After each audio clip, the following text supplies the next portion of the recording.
Le message du jour vous est présenté par notre frère Marc. Salut, chers bien-aimés de notre Père Céleste. Je me souviens vous avoir partagé la semaine dernière que notre monde continue de changer à un rythme effréné et que notre Dieu ne change jamais. À cet égard, mon message de ce matin est « Vous avez besoin du Saint-Esprit dans ce monde en mutation ».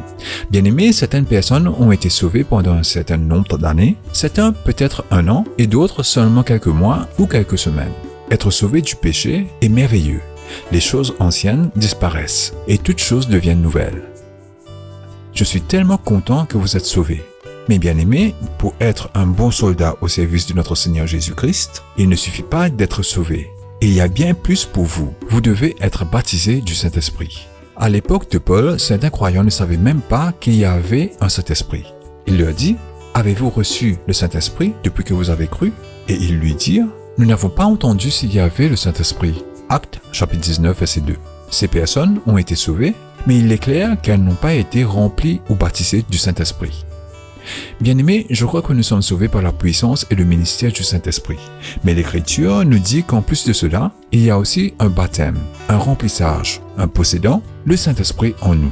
Jésus lui-même n'a pas envoyé ses disciples dans le monde jusqu'à ce qu'ils aient été baptisés du Saint-Esprit.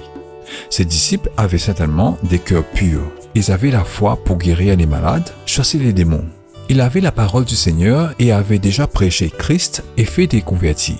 Ils ont été témoins de sa résurrection. Que pourrait-il y avoir de plus? Ils étaient prêts à mourir pour Jésus. Leur amour pour lui n'était-il pas suffisant pour les envoyer dans le monde pour faire son œuvre?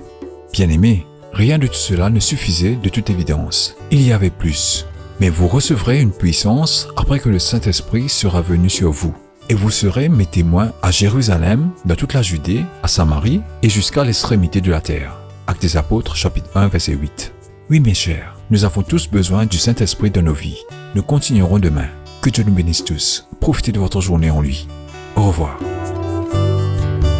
Si toi aussi tu crois que la parole de Dieu est une bénédiction, partage-la et sois une source de bénédiction pour les autres toi aussi.